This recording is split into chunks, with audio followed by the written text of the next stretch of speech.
नमस्कार, मी अरुण आणि आपण पाहत आहात 7 स्टार न्यूज। कडेगाव तालुक्यात पीएम विश्वकर्मा योजना प्रभावीपणे राबवणार आहे। या योजनेत सहभागी होणाऱ्या महिलांना अर्थसहाय्य केले जाणार आहे, अशी माहिती राष्ट्रवादी काँग्रेसचे तालुकाध्यक्ष कृष्णात मोकळे यांनी दिली।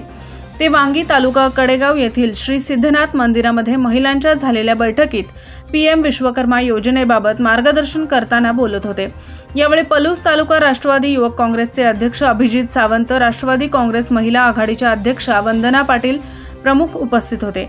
मोकळे म्हणाले, पीएम विश्वकर्मा योजनेच्या माध्यमातून समाजातील गरीब व होतकरू महिलांना स्वतःच्या पायावर उभे करण्यासाठी केंद्र सरकारने ही योजना सुरू केली आहे।